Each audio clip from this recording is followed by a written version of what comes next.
Continuação do livro Deixe-me Partir. Aqueles que amamos nunca morrem, apenas partem antes de nós.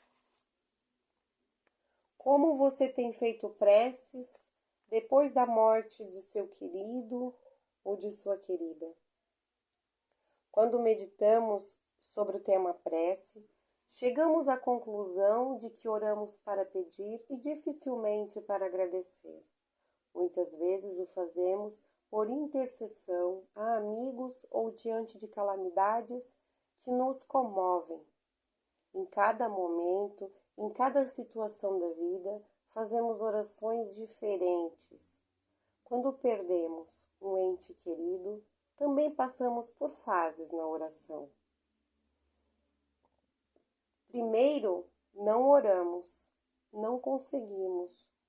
Ou seja, se o fazemos, é de forma maquinal. Passamos depois para a fase de orar pelos nossos queridos, porque ouvimos em algum lugar que eles precisam de nossas orações. Mas são sentimentos confusos que se apresentam, porque estamos acostumados a pedir a Deus, e agora nosso maior desejo não pode mais ser atendido. É o que acreditamos. Como em tudo na vida, também o hábito de orar tem de ser experimentado e aprendido para que nossas preces sejam mais eficazes.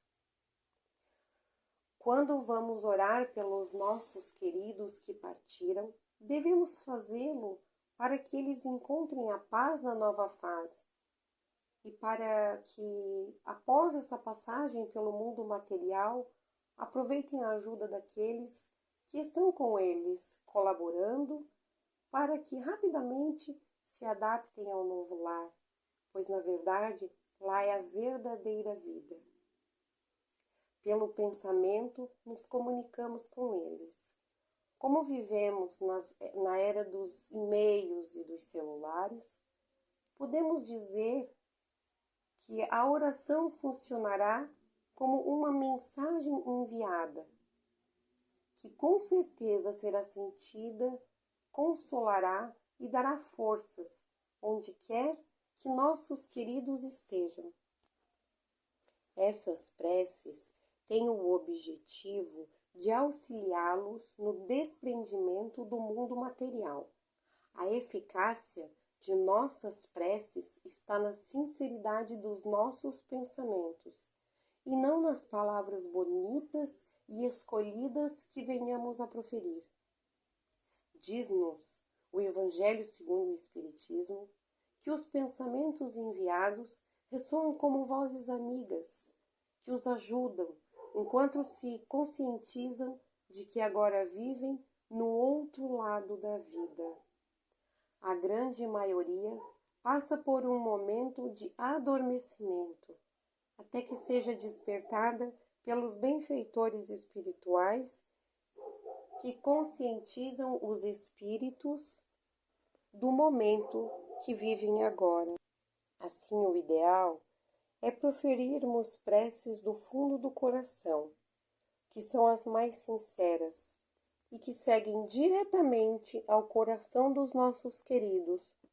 São as preces verticais, que rasgam distâncias e prontamente chegam ao seu destino.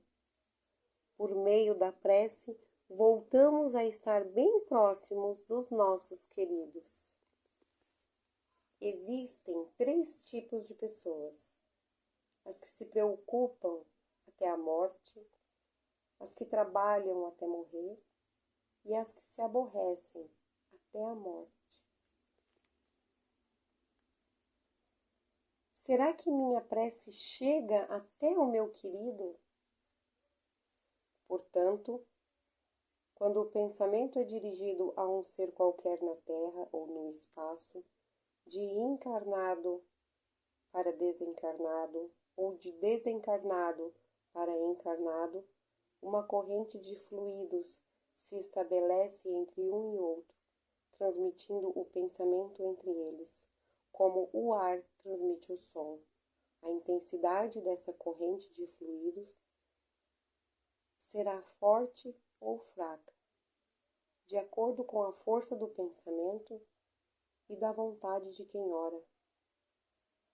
É desse modo que a prece é ouvida pelos espíritos, em qualquer lugar em que se encontrarem. É desta maneira também que os espíritos se comunicam entre si, nos transmitem suas inspirações e que as relações se estabelecem à distância entre encarnados. Convivendo com enlutados, ouvimos com frequência a preocupação de que não adianta orar pelos nossos queridos, porque a prece não chegaria até onde eles estão. Vamos buscar em O Evangelho segundo o Espiritismo a resposta a esse questionamento e encontraremos no capítulo 27 o item Ação da Prece e como ela se dá. A prece é uma invocação e, através do pensamento, fazemos a comunicação com o ser a quem ela se destina. Dirigidas a Deus, as preces são ouvidas pelos espíritos encarregados da execução das vontades dele. Quando oramos a outros que não a Deus, estamos buscando apenas intermediários, já que nada sucede sem a vontade dele. O Espiritismo, ao falar da oração da prece, explica o modo de transmissão do pensamento, remetendo-nos ao fluido cósmico universal, onde estamos mergulhados, ou seja, tal fluido está em todo o espaço, todos os seres encarnados e desencarnados estão nele envolvidos. Kardec, em A Gênese, fala-nos que, sendo os fluidos o veículo do pensamento, este atua sobre os fluidos como o som sobre o ar. Eles nos trazem o pensamento, como o ar nos traz o som. Pode-se, pois, dizer, sem receio de errar, que há nesses fluidos ondas e raios de pensamentos que se cruzam, sem se confundirem, como há no ar ondas e raios sonoros. Esse fluido é o veículo do pensamento como o ar o é do som, mas não há limites para essa propagação, já que fluido universal se estende ao infinito. Assim, todo pensamento pode ser transmitido de um a outro, e nessas preces são sempre ouvidas e atingem aqueles que buscamos. Quem já não passou pela experiência de pensar em uma pessoa e em seguida receber um telefonema dela? Assim também os espíritos nos impressionam com boas e más ideias, pela ação do pensamento que nos chega por meio do fluido universal que a todos envolve. Entendemos que a oração não é só uma postura mística, mas, sobretudo, por meio da prece, enviamos pensamentos amorosos e nos relacionamos com o espírito que partiu para o mundo espiritual. Quando pensamos em alguém, esteja ele onde estiver, nossas ondas pensamentos lhe chegarão e pela sintonia serão recepcionadas. Daí também o alerta aos que ficam encarnados para não buscarem pensamentos a todo momento seus queridos que partiram, pois eles continuam suas experiências e as lembranças dolorosas que lhes chegam os influenciarão negativamente. Pensemos sim em nossos queridos, mas com amor, permitindo que eles prossigam suas caminhadas, como nós também buscamos seguir a nossa. A morte, talvez, não tenha mais segredos a nos revelar que a vida.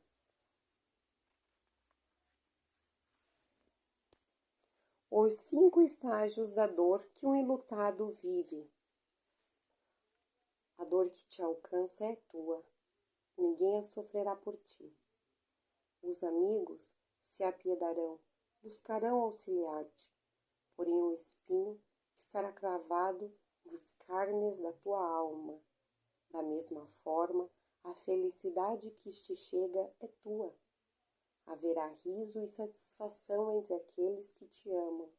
Todavia, a sensação de júbilo não a podes repartir com ninguém. Isto posto no sofrimento, não impunhas amargura àqueles que te cercam. Conforme a alegria, não podes fazer que eles se sintam ditosos. A reação psíquica, determinada pela experiência com a morte, foi descrita por Elisabeth Kubler-Ross como tendo 5 estágios. Embora as situações sejam diferentes, o processo continua a ser o mesmo para qualquer pessoa que experimente uma perda. A primeira coisa que nos vem à mente é que cada fase desse processo é natural e saudável, mas ficar preso por muito tempo a alguma dessas torna-se doentio e destrutivo. O importante também que se diga que não há uma ordem na passagem dessas fases. O objetivo desse processo será sempre chegarmos à aceitação da separação.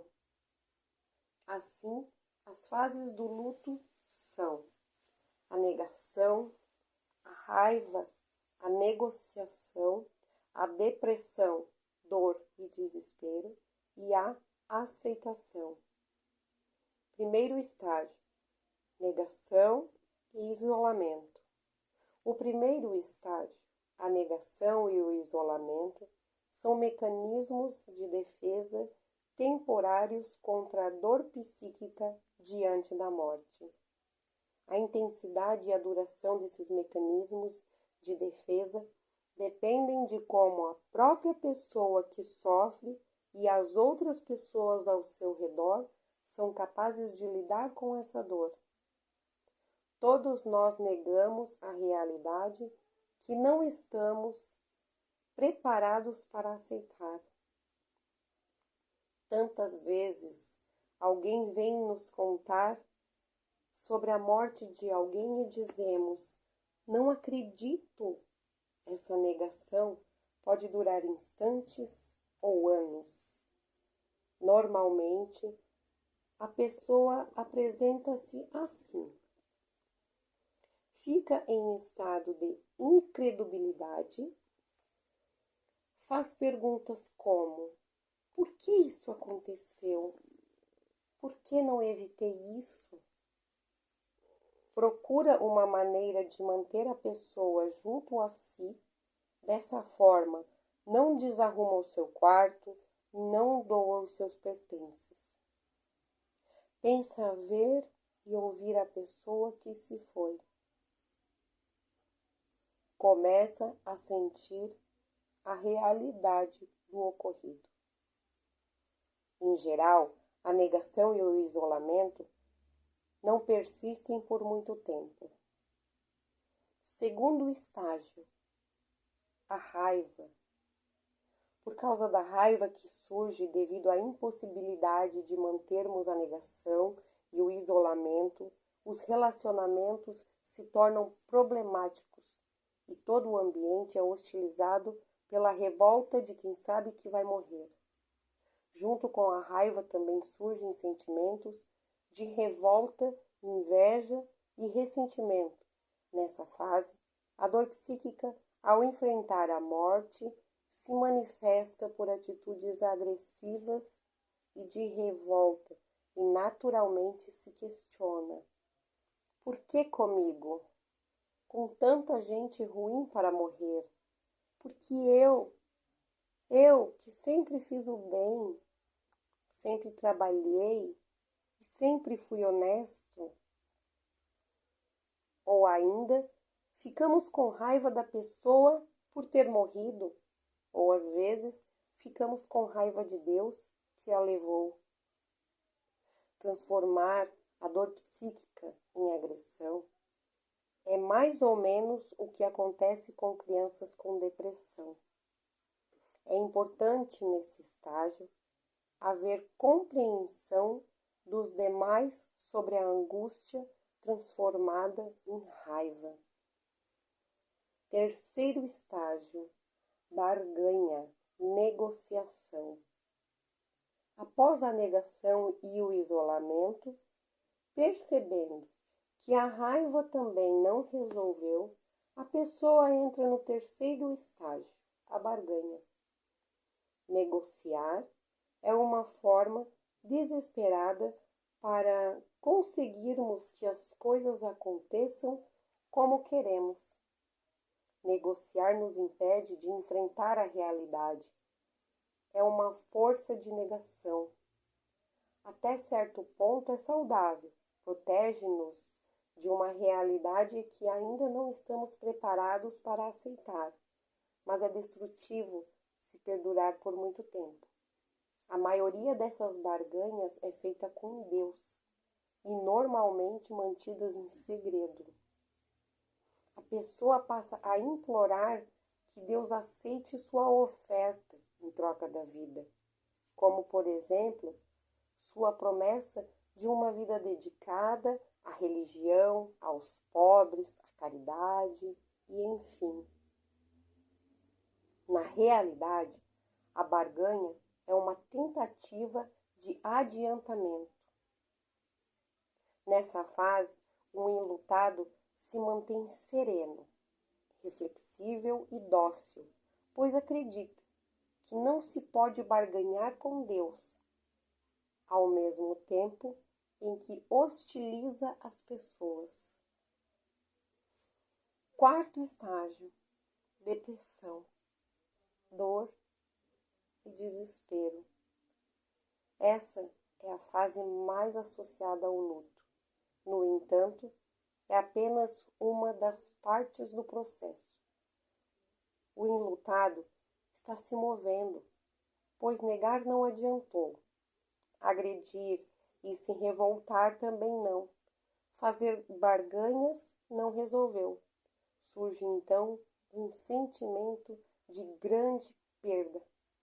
E o sofrimento e a dor psíquica de quem percebe a realidade nua e crua como ela é realmente, é a consciência plena de que se nasce e morre sozinho.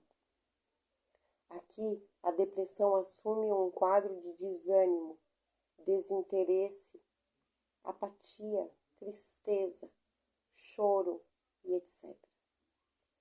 A dor pode conduzir à depressão, que pode imobilizar e fazer sentir o desamparo. Pode-se começar a sentir pena de si próprio, a ter autopiedade. Ao chegar aqui, o enlutado deve procurar ajuda de profissionais como médicos e psicólogos. Quinto estágio, a aceitação. Aceitação. Esse é o objetivo de todo o processo do luto. Nessa fase, o enlutado passa a aceitar que não pode mudar a dura realidade. A pessoa não irá voltar. Chega a um acordo com a realidade, e isso traz serenidade e paz. É importante que se faça uma diferença entre admitir a impotência e a sua aceitação. Aceitar é um processo mais amplo, pode levar algum tempo. Tempo esse que depende de pessoa para pessoa. Nessa fase, geralmente, a pessoa começa a olhar para o futuro e passa a não se concentrar no passado. Desenvolve novos relacionamentos e atitudes positivas. Enfim, ajusta-se à realidade da perda. Dependerá de cada um avançar ou de deixar envolver em uma ou mais etapas do processo do luto. Portanto, o luto tem começo, meio e fim. Embora saibamos que a morte desorganiza e deprime, creiam, o luto tem começo, meio e fim.